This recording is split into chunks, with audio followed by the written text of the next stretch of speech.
Hi കൂട്ടുകാരെ, മാഷുൻ ടീച്ചറിന്റെ പുതിയ വീഡിയോയിലേക്ക് എല്ലാവർക്കും സ്വാഗതം. ഇന്ന് നമ്മൾ ഡിസ്കസ് ചെയ്യാൻ പോകുന്നത് 7ാം ക്ലാസ്സിലെ സോഷ്യൽ സയൻസിലെ മോഡൽ ക്വസ്റ്റ്യൻ പേപ്പർ ആണ്. അപ്പൊ നമ്മുടെ ഓണപരീക്ഷയും എത്തി. പരീക്ഷയായിട്ട് ബന്ധപ്പെട്ട് ഒരുപാട് ക്വസ്റ്റ്യൻസ് നമുക്ക് ഡിസ്കസ് ചെയ്യേണ്ടതായിട്ടുണ്ട്. അപ്പൊ അതിൽ കുറച്ച് ക്വസ്റ്റ്യൻസ് നമുക്ക് ഇന്ന് ഡിസ്കസ് ചെയ്യാം. എല്ലാവരും റെഡി അല്ലേ? അപ്പോൾ ഓരോ ക്വസ്റ്റ്യനും 1 by 1 ആയിട്ട് നമുക്ക് നോക്കാം. അപ്പൊ ഫസ്റ്റ് ക്വസ്റ്റ്യൻ നോക്കിയേ. A concept map related to the Constituent Assembly is given. Fill the missing ones. ഭരണഘടനാ നിർമ്മാണ സഭയുമായിട്ട് ബന്ധപ്പെട്ട് ആശയഭൂപടം നൽകിയിരിക്കുന്നു. വിട്ടുപോയവ പൂർത്തിയാക്കാനാണ് പറഞ്ഞിട്ടുള്ളത്. അപ്പൊ അതിൽ എന്തൊക്കെയാണ് കൊടുത്തിട്ടുള്ളത്? Framing period 2 years 11 months and 17 days അല്ലെ. നിർമ്മാണ കാലയളവ് 2 വർഷം 11 മാസം 17 ദിവസം. ഇനി അടുത്തത് constitution adopted and signed on 26th November 1949. ഭരണഘടന അംഗീകരിച്ച് ഒപ്പുവെച്ചത് 1949 November 26 അപ്പൊ ഇതുമായിട്ട് ബന്ധപ്പെട്ട വേറെ എന്തൊക്കെ കാര്യങ്ങൾ മക്കൾക്ക് അറിയാം? നമ്മൾ ഇതേപോലൊരു ആശയഭൂപടം ടെക്സ്റ്റ് ബുക്കിൽ പഠിച്ചതാണ് അല്ലെ. അപ്പൊ എന്തൊക്കെ അറിയാം? ആദ്യ സമ്മേളനം 1946 December 9 നടന്നത് എന്നറിയാം അല്ലെ. അതേപോലെ തിരഞ്ഞെടുക്കപ്പെട്ട അധ്യക്ഷൻ ഡോക്ടർ രാജേന്ദ്ര പ്രസാദ് ആണ്. ഭരണഘടന അംഗീകരിച്ച് ഒപ്പുവെച്ചത് 1949 November 26 എന്ന് നമുക്കറിയാം. നിലവിൽ വന്നത് 1950 January 26 അല്ലെ. അന്ന് ഇന്ത്യ റിപ്പബ്ലിക്കായി. ഇതേപോലെ drafting committee chairman doctor BR Ambedkar ആണ്.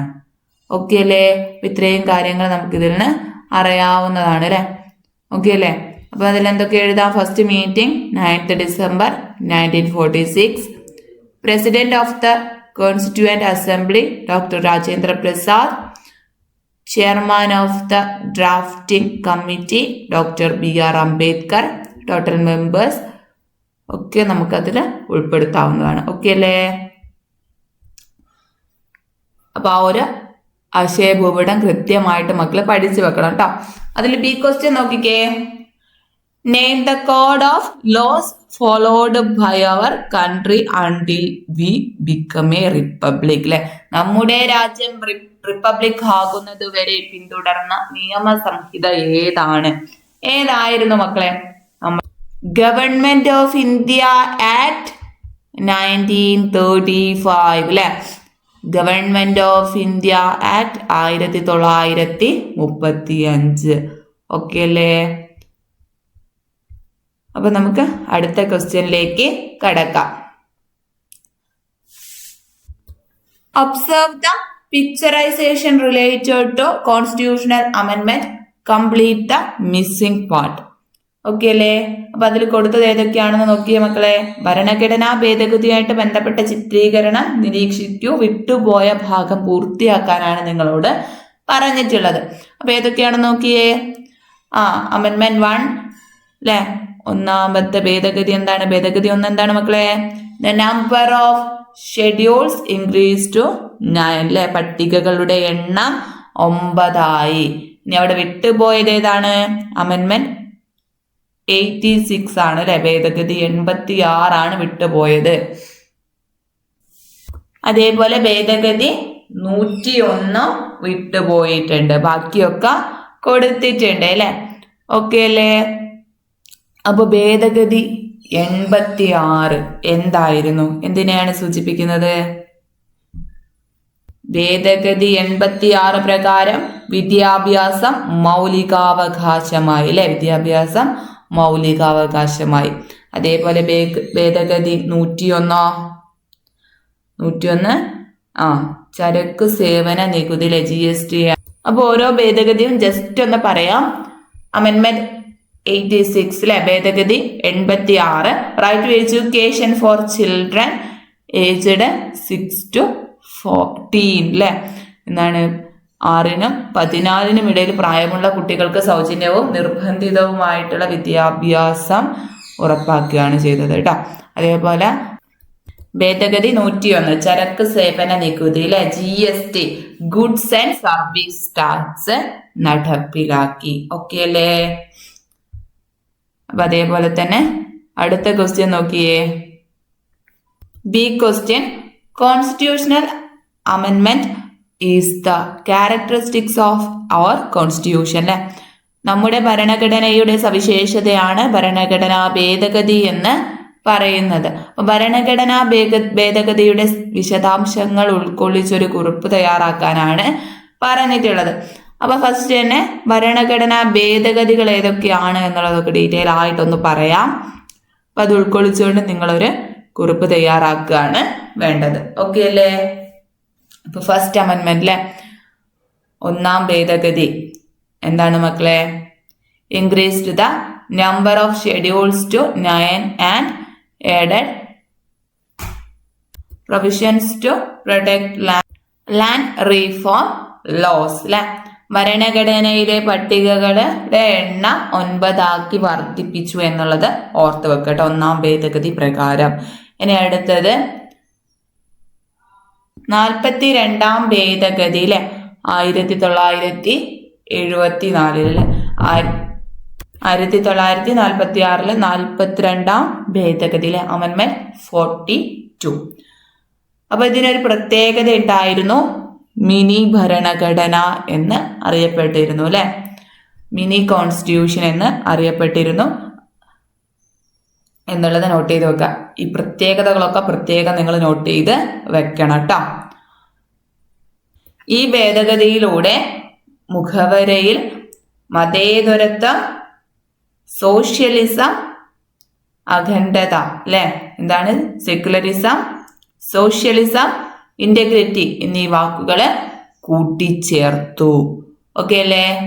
ഇനി അടുത്തതാണ് 44th അമെൻമെന്റ് അല്ലെ, 1978. Remove the right to property from the list of fundamental rights, making it only a legal right. സ്വത്തവകാശം മൗലികാവകാശങ്ങളുടെ പട്ടികയിൽ നിന്ന് ഒഴിവാക്കി നിയമപരമായ അവകാശമാക്കി മാറ്റി. ഇനി അടുത്തത് 73, 74 ഭേദഗതികൾ അല്ലെ, 73, 74 ഭേദഗതികൾ 1992 കേട്ടോ. അപ്പൊ ഗ്രാമപഞ്ചായത്തുകൾക്കും മുനിസിപ്പാലിറ്റികൾക്കും പഞ്ചായത്തി രാജ് നഗര പാലികാ നിയമങ്ങൾ ഭരണഘടനാപരമായ പദവി നൽകി. ഗ്രാമപഞ്ചായത്തുകൾക്കും മുനിസിപ്പാലിറ്റികൾക്കും ഭരണഘടനാപരമായിട്ടുള്ള പദവി നൽകി എന്നുള്ളത് ഓർക്കുക. ഓക്കെ അല്ലേ? Granted constitutional status to Panchayati Raj institution and municipalities. അടുത്തതാണ് 86ാം ഭേദഗതി അല്ലെ, നമ്മൾ പറഞ്ഞു കഴിഞ്ഞതാണ്. 6-നും 14-നും ഇടയിലെ പ്രായമുള്ള കുട്ടികളുടെ വിദ്യാഭ്യാസം മൗലിക അവകാശമാക്കി. അതേപോലെ 101ാം ഭേദഗതി ചരക്ക് സേവന നികുതി നടപ്പിലാക്കി എന്നുള്ളത്. ഓക്കെ അല്ലേ? ഇത് വളരെ ഇമ്പോർട്ടന്റ് ആണ് കേട്ടോ. എല്ലാ ഭേദഗതികളെ കുറിച്ചും കൃത്യമായ ധാരണ നിങ്ങൾക്ക് ഉണ്ടായിരിക്കണം. ഇതേക്കുറിച്ചൊരു നോട്ട് എഴുതാൻ പറഞ്ഞാൽ ഈ പോയിന്റ്സ് ഒക്കെ ഇൻക്ലൂഡ് ചെയ്തുകൊണ്ട് എഴുതണം. ഓക്കെ അല്ലേ? ഇനി അടുത്തത് 3ാമത്തെ ക്വസ്റ്റ്യൻ ആണ്. The anti-British agitation at the national level achieved an organized dimension through the formation of Indian National Congress.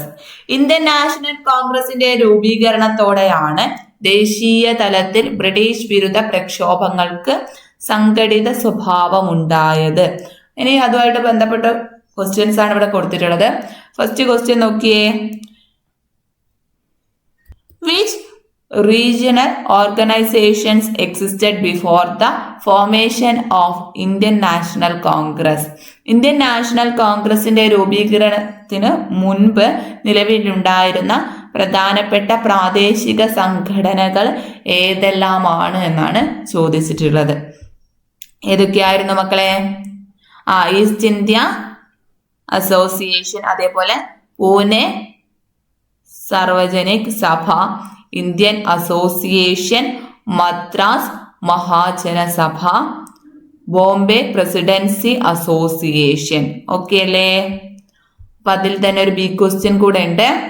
What are the main objectives of India's national congress in the beginning?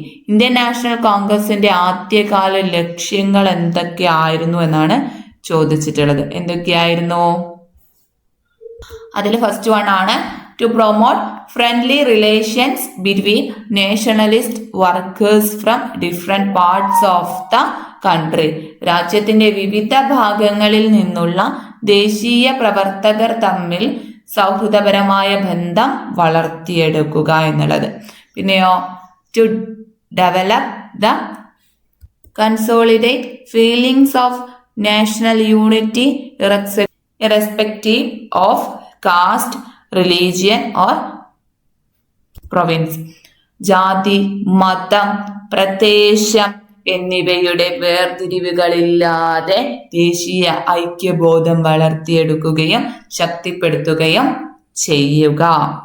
അടുത്തത് to formulate popular demands and present them before the British government. ജനങ്ങളുടെ പ്രധാന ആവശ്യങ്ങൾ രൂപീകരിക്കുകയും അത് British സർക്കാരിന്റെ മുന്നിൽ അവതരിപ്പിക്കുകയും ചെയ്തു. ജനങ്ങളുടെ പ്രധാന ആവശ്യങ്ങൾ രൂപീകരിക്കുകയും അത് ബ്രിട്ടീഷ് സർക്കാരിന്റെ മുന്നിൽ അവതരിപ്പിക്കുകയും ചെയ്തു.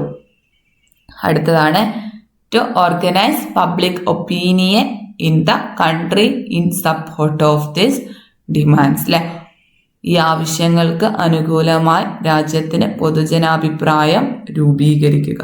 ഓക്കെ അല്ലേ? 1885 രൂപീകൃതമായ ഇന്ത്യൻ നാഷണൽ കോൺഗ്രസിലൂടെ അല്ലെ, കോൺഗ്രസിന്റെ വരവോടെ ദേശീയ തലത്തിൽ ബ്രിട്ടീഷ് വിരുദ്ധ പ്രക്ഷോഭങ്ങൾക്കൊരു സംഘടിതമാനം കൈവന്നു. ഇന്ത്യയിലെ വിവിധ ജനവിഭാഗങ്ങളുടെ പ്രശ്നങ്ങൾ അധികാരികളുടെ ശ്രദ്ധയിൽപ്പെടുത്തുക, ജാതിമത പ്രദേശ ചിന്തകൾക്കതീതമായിട്ട് ജനങ്ങൾക്കിടയിൽ ദേശീയ ബോധം വളർത്തുക തുടങ്ങിയവയായിരുന്നു ഈ പ്രസ്ഥാനത്തിന്റെ പ്രധാന ലക്ഷ്യങ്ങൾ. ഓക്കെ അല്ലേ? അപ്പൊ ഇന്ന് നമ്മൾ കുറച്ച് ക്വസ്റ്റ്യൻസ് പരിചയപ്പെട്ടു കേട്ടോ. അപ്പൊ ബാക്കി ക്വസ്റ്റ്യൻസ് നമുക്ക് അടുത്ത ക്ലാസ്സിൽ ഡിസ്കസ് ചെയ്യാവുന്നതാണ്. അപ്പൊ ഇന്ന് നമ്മൾ ഡിസ്കസ് ചെയ്ത ക്വസ്റ്റ്യൻസിലൊക്കെ വെച്ച് നോക്കുമ്പോൾ എല്ലാം പാഠപുസ്തകം റിലേറ്റഡ് ആയിട്ടാണ് അല്ലെ, ടെക്സ്റ്റ് ബുക്ക് റിലേറ്റഡ് ക്വസ്റ്റ്യൻസ് ആണ് ഉണ്ടായിരുന്നത്.